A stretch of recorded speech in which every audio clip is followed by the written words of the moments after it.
Welcome everyone, my name's Collector Steve and welcome to an unboxing video. It's a model I've waited a little while for to come in stock online. This is the Forgeworld Praetor Armoured Assault Vehicle. It's a pretty hefty box here.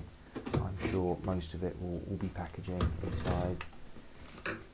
Yeah, so this model has been out of stock for a little while. It came in stock and out of stock really quickly. So as soon as it was in stock again, I ordered it away.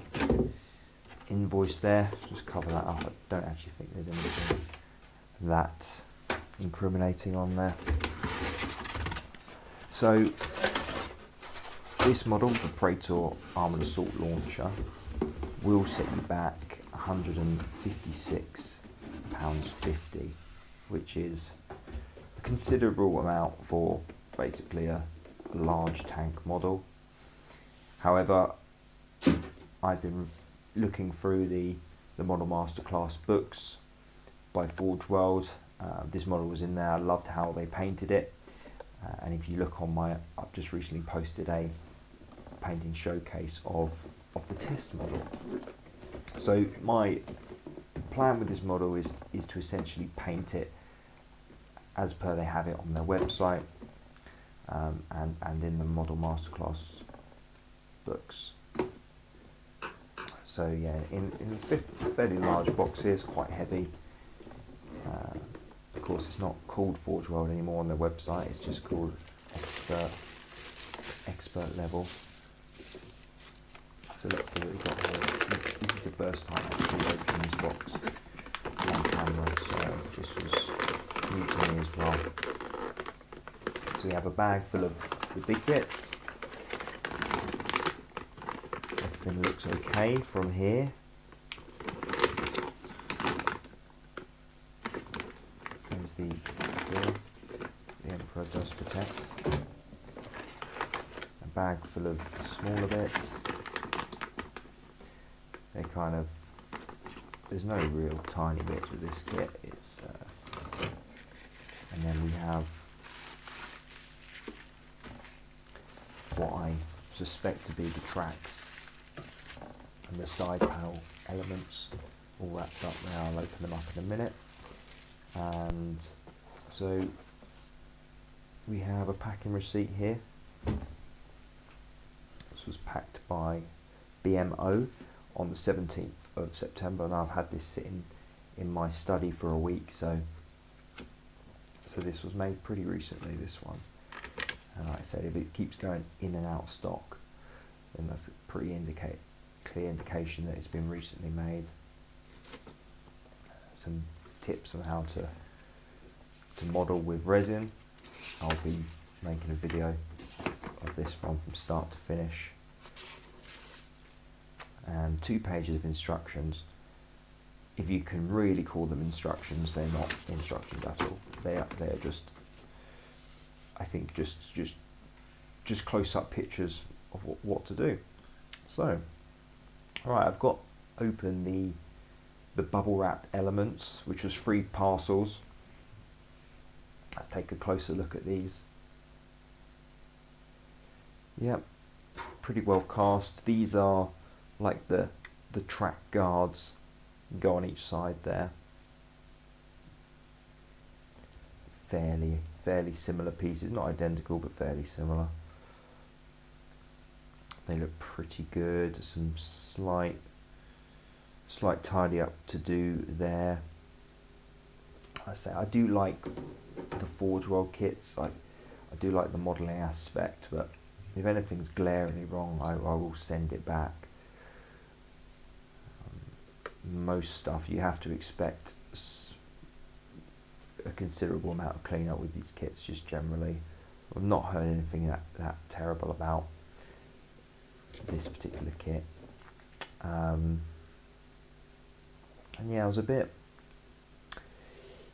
very happy with these track pieces. Now, it almost looks like this piece of trim there has just kind of come away from the actual body, and also the tracks don't seem flat. They they almost seem concave.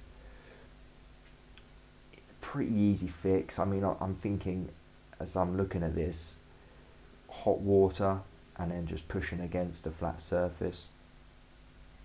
But then I kind of realised that that's going to be completely covered up there with the track guard. So maybe it will look fine. It's kind of one of those things that I'll clean up everything, get all the gates off, get it all ready to put together, and if I'm really bothered about it, I'll amend it. But yeah, that little bit of trim there that needs to be fixed, I'm not really sure what I'll do with that. But other than that, it looks okay. It's just, like I say, that bit there, I think I'll probably just super glue it and see where we end up.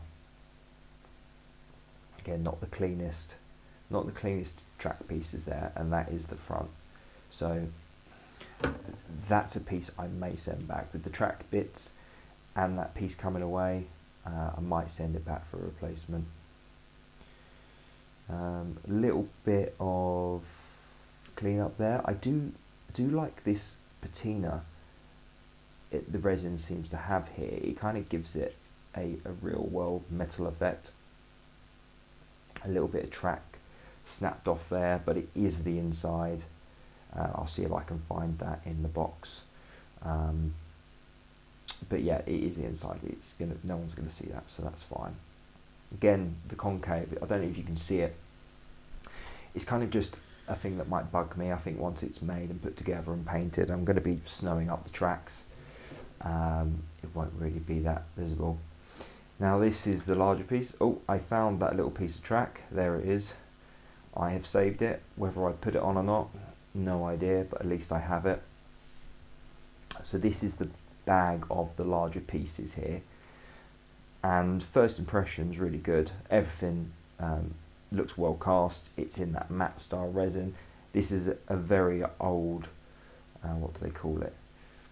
It's a very old mould, I guess. It's an old sculpt. So I'm not expecting everything to be real perfect. But these big bits look fine to me. Nothing overly. In fact, these pieces, you know, there's going to be minimal cleanup. So far, it's just the tracks that's going to be the most time consuming, but that is fine. You know, getting it right is the main thing. I'm not going to invest hours and hours into painting it, and not hours and hours into prepping the model. So I'm just going to get the instructions out just so you can see where the pieces go. This is like the front piece with the hatch there. There's not a person in the hatch. I guess you could put someone coming out of it, but it's not really like a tank. It's a missile launcher. You know, no one's going to be hanging out the top of this thing. We've got the sponsons at the front there. This is obviously the hatch that it comes open. I will want to make this hatch, you know, usable, functional as well. Some people just glue it in place. I'm going to try and avoid that as far as I can. And that's kind of how the pieces will go. So you can kind of start seeing the size of this model. It's not small. It's not small. And that piece of resin I have in my left hand is heavy. It's a solid piece of resin. And that's kind of how that will sit. Initially I thought that was the back piece, but it is just the undercarriage. And here we have the missiles. And honestly, when I saw these, I was just, these are super clean. I do not have any complaints with these. Going to be fun painting up, but I think I'm going to go with the larger missiles, the big boys there. That's the one that they have displayed on the website, painted in the Model Masterclass book, so that's what I'm doing. And here's the bag for the smaller bits. Here you have the floor, so that's and there's a bit of concave on there, but you never know when you're putting it together. That kind of flex might actually help hold it all together. give us some friction on the parts there.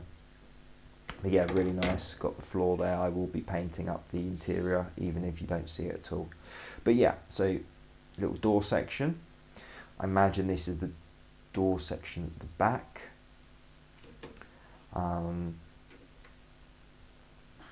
Looks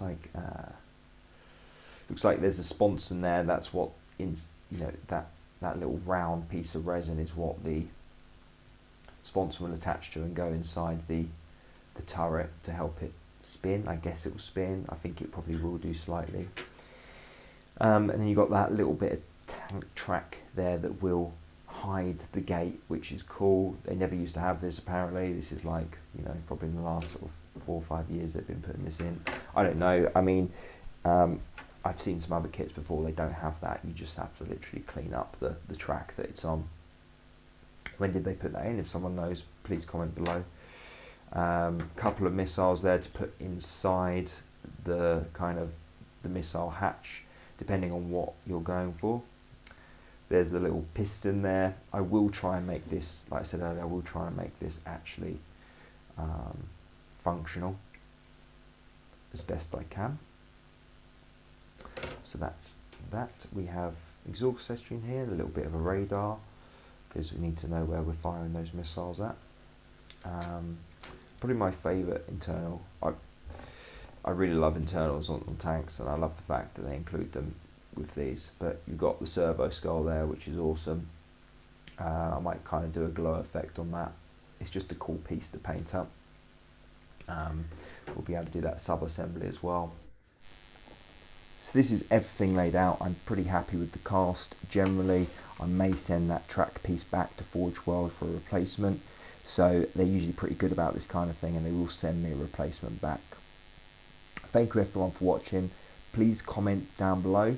I want to know about what is your favourite Forgeworld model, what is out of stock at the moment, what are you waiting for and hoping to get soon. What's your next project? Please like this video, subscribe for more, and I'll see you next time. Thank you very much.